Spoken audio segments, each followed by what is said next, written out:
bring this back in a bit. But yeah, Thomas Partey leaving is pretty much the catalyst for us going out and getting somebody else. And it looks like the club quickly pivoted from Thomas Partey to Norgaard, and talks were ongoing with Brentford. It seems like under 6 hours the deal was started and done. Maybe it took longer. Maybe they've been working on it for a while, but it seems like the decision to move away from Thomas Partey was done, and then immediately we started hearing rumors about Odegaard's teammate. Wait, is he Denmark or Norway? Denmark, right? Yeah, Denmark. Denmark.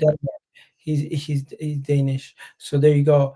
5 hours ago, we were hearing that the deal was close to being agreed, and I swear between the two David Onstein tweets, there was barely any time. Like 5 hours. There you go. Yeah.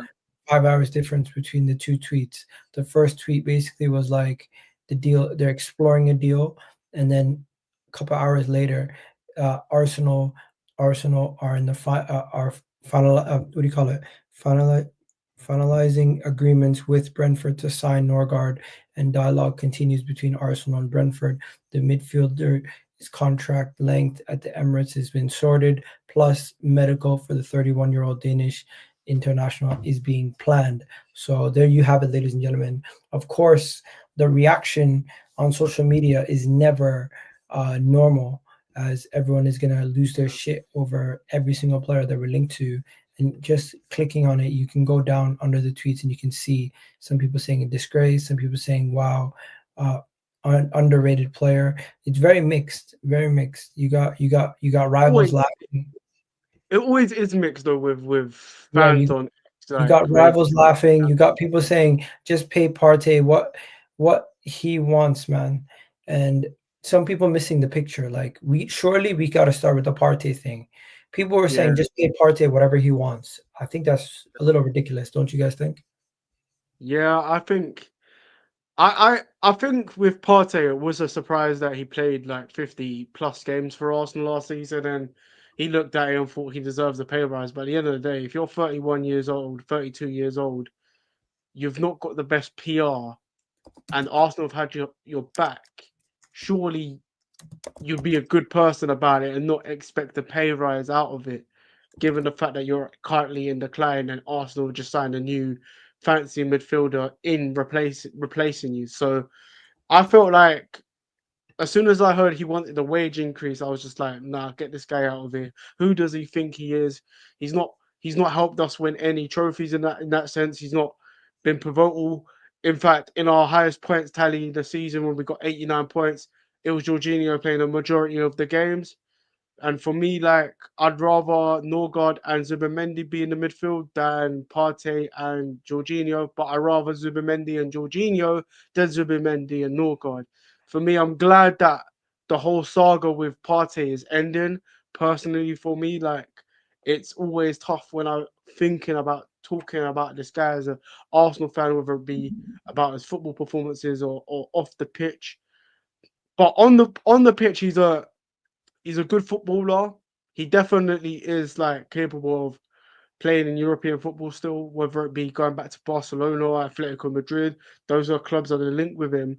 But for me, as Arsenal, is he a midfielder that's going to help us win the league title? He isn't, in my opinion. So I'm glad that we're signing Zubimendi. And I miss Jorginho a lot more than Partey.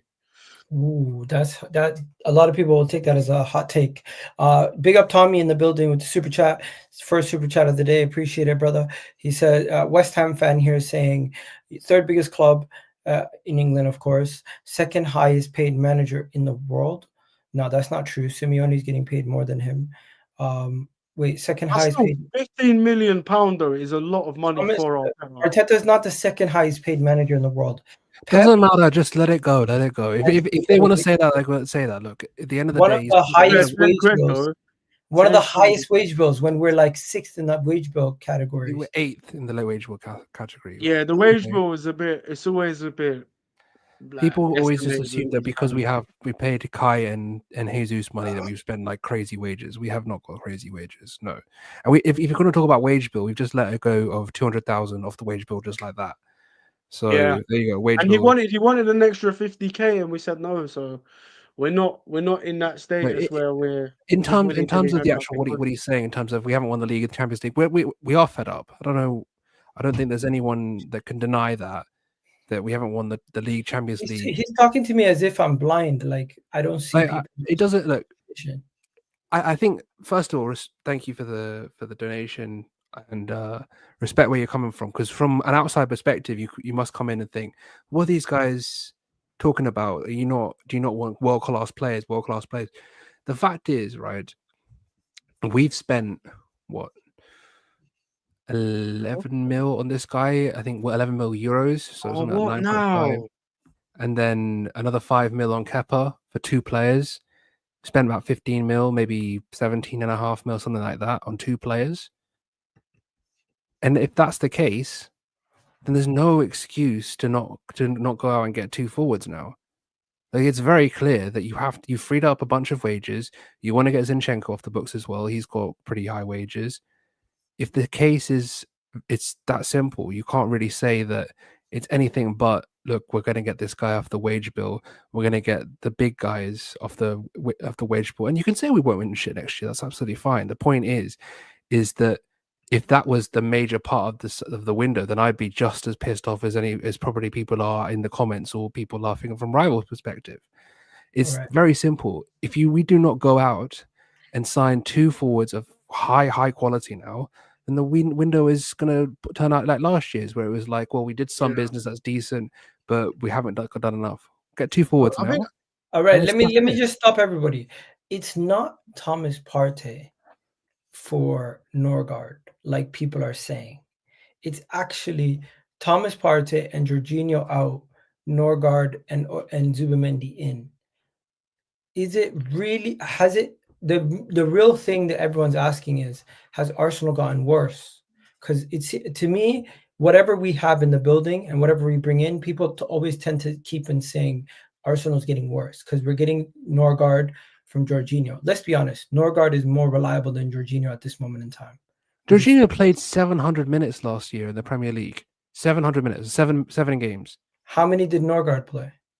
Norgaard played like most of their games. If not, I haven't got the stats in front of me, but he played nearly all their games. The point is, it's not about the Norgaard himself. People are saying we got worse. Well, the fact of the matter is Norgaard isn't the marquee signing of midfield. He's someone who's just going to fill in for League Cup, FA Cup, and you guys want us to challenge in the domestic cups, and then get mad when we're doing cheap, but very good. He played 34 games in the league last season. 34 games, 5 goals. This is a signing 4 for the Carabao Cup, for the FA Cup, occasionally in the Champions League. Has Arsenal changed or for the better, do you think? Or is it just a sideways with that signing?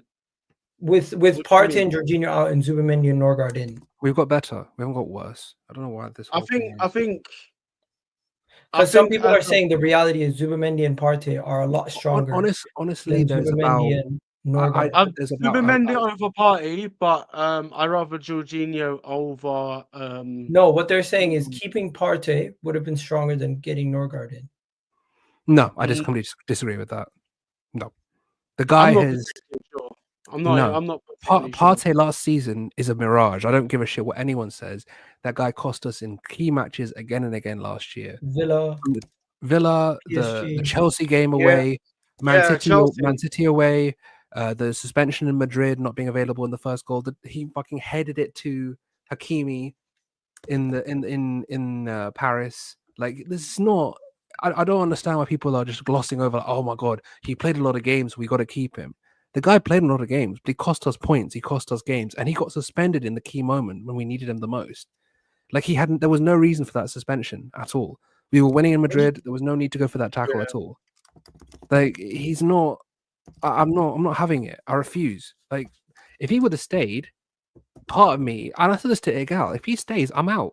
I don't want to be associated with the project, not because of the stuff on the pitch, but the values of this club. And we've done a video, me and Egal, of this before. But the values of this club and the way that we've handled this whole party situation. Yeah. If we extended him, it's just I can't do it. I'm sorry.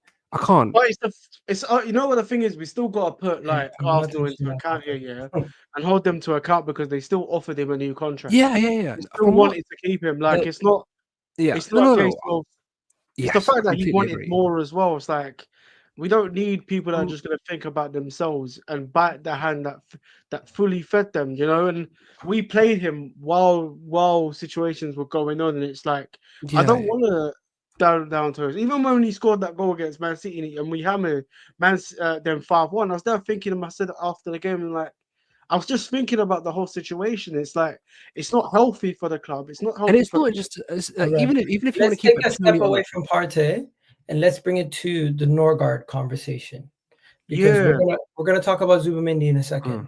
Norgaard, what does he bring to the table? For me, he's first of all he's a cut price. That's number one. 11 million is extremely cheap, and it allows us to focus on other key areas in the attack. Number two, he's Premier League proven. How many times Yeah. do I see Premier League fans saying we need Yeah. Premier League proven players? And we sign Yeah. a Premier League proven player, and immediately it's like nobody wants to even point that part out. Number It's three, because he's 100 games 31. played. He's had over 100 games in the Premier League. It's very good. Let me finish. Number three, he's a suitable midfielder to what we need in the sense that he can defend and he can attack, and he's quite versatile in that defensive midfield role. He can do multiple things. It's not just a one-trick pony, in my opinion. Stable depth that he adds to the squad. He's a leader. He's the captain of the club at Brentford. We're getting Brentford's captain. Don't forget that. And I do think he's going to fit what we need as a backup, and hopefully he's going to be a reliable backup. I don't think people realize Thomas Partey wanted around 250k a week as a backup. Norgaard currently his wages are much lower 40K, than I that. think. Yeah, Norgaard's wages currently is less than what Partey would have been asking in a raise. The I thing wouldn't be is, surprised if he gets while you look 110 a up, week. let's That's just the talk main about. reason I think. No, but let's just fell talk apart. about Norgaard the player because you said he fit the system. That's fair, but the No, point but is, financial part has a big part to play in no, this. I know. Yeah. But what I'm saying is, we said he fits the system, but how does he fit the system? He's a good passer. Because he's a good and he's a good passer and defender. he's a good good defender. defensively. Yeah, and he'll cover the space. He's a very good runner. He'll cover the space very well as long as his legs don't go. For 18 months, 2 years, that's a very Yeah. solid signing for the amount of money you're paying as well. But let's just Don't be forget, clear. we signed Jorginho at the same age. Yeah, but let's just be very Yeah. clear, right? Let's be very clear. If you're spending 15 million on two players to keep the depth of the squad up, you have to go out now and get the two forwards. That's the Agreed. main thing. We can Agreed. like the window dies and lives on those two forwards. If you get the two forwards in and you actually do the business that we need to do on the front line, then we can all go ahead and say, okay, the window is a success. All this stuff is all auxiliary. Like this is all like, okay, it's good. We'll get this done. Partey out, great. All this stuff, great. But the point is, and it's very simple: if you can't keep Partey, if you don't get the forwards in, then the window is a failure. It's that simple. Yeah, I agree. I think it's That's more not only just a striker, the left winger too, right? Yeah, left winger too. Yeah, and people are suggesting that it'll be like, okay, maybe we're going to go for a third forward because now we've spent so little on those. I'm hearing we could go for Hato. Yeah, but these are things I all these auxiliary signings are things I do not give a shit about. Like Norgaard is perfectly fine, right? We've not gone into some sort of crazy sort of project where it's sort of saying that there's less than that we've reduced the quality of the squad or etc or gone on some project like Tavares or that type of signing where it's like, okay, that's a project we can bring through and then we never play them. We've got a player that will be happy just being rotated, being in the squad, and then going forward. The point is now get the two forwards in, and all of this doesn't matter. If you don't get the two forwards in, then we're gonna have a problem. I just want Rodrigo at Arsenal, like Rodrigo, Gyökeres or Seshko. Like I'm very content with the window because the point is I'm fed up of Arsenal not like, and it's not just about like getting a forward in or two forwards in. It's about Arsenal having a 25+ man squad. that can compete on all fronts in the Carabao, in the Premier This is League, what these in two the FA signings Cup, and do. the Champions League. That's what we Listen, need. We don't I just think need like 1 second. because injuries are going to be part and parcel again and again and again 1 with second. Arsenal next People season. like this are so silly. Egal always glazing Arsenal signings. You can't mention any player with Arsenal sign with you've ever criticized. I've criticized many signings, my friend. Let's not sit here and act like everything Arsenal does I co-sign. That's not the case. I just think this is a very logical deal. It's very cheap. The player Let's be real. If the player we itself get, is not past it, like why are we acting like he didn't play 35 games last season in the Premier League? For example, right? If I'm pretty sure He's a that good player. if Egal sees that we sign a Šeško over a Gyökeres, you want Gyökeres, right? That's your guy. So you won't. I don't think you'll criticize. If we sign Madueke, you think I'm going to be sitting here happy? Yeah, exactly. Like even Jorginho, I remember at the time you weren't happy about Jorginho coming.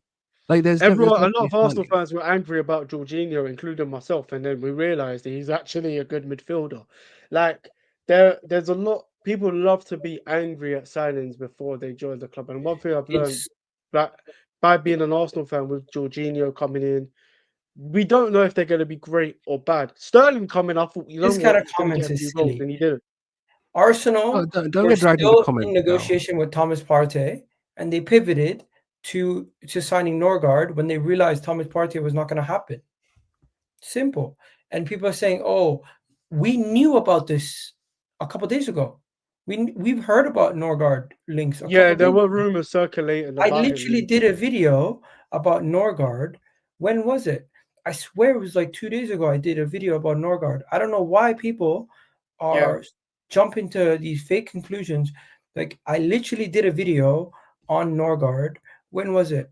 Bro, 3 days ago I did a video on Norgaard. Yeah. I saw like Norgaard. The thing is, there's not many. It's not like it's out of the blue. But there's not that many midfielders that can fill in that role of a CDM that we want. You know why people are upset? They wanted Douglas Luiz from Juventus on a free or on loan. I was going to ask on that. I was going to ask because I think he would have been. I wouldn't have minded that. I would have taken him on maybe a short term loan deal from Juve. But I was more excited about the links to the young guy from Sevilla. Agume. I've not really watched much of him. As I said on Twitter, I've watched one Brazil scout video. He looks decent, but like as I said earlier, like is it going to be a situation like Tavares where we buy a young player, he never plays, his confidence is low, and then we chuck him in when someone gets injured and he doesn't perform well? Like is he going to get the minutes? Like I'd prefer at that point we get someone seasoned who can come in. We know when he comes in can do a job and knows the league, knows what the setting is. My only problem with Norgaard, sorry to cut you off there, is the fact that he's got little to no Champions League experience. That is like a thing that he's gonna have to adapt to very, very quickly. With Jorginho and Partey, they've had a lot of Champions League experience. Let me ask you this though: does that really matter? Because let's be honest, some of the best teams in the Champions League are in the Premier League. Man City, Liverpool. Yeah, I know that, but it's gonna be something for him to. I'm saying that he's gonna have to adapt. If he does play in the Champions League, he'll be playing against top 4 teams.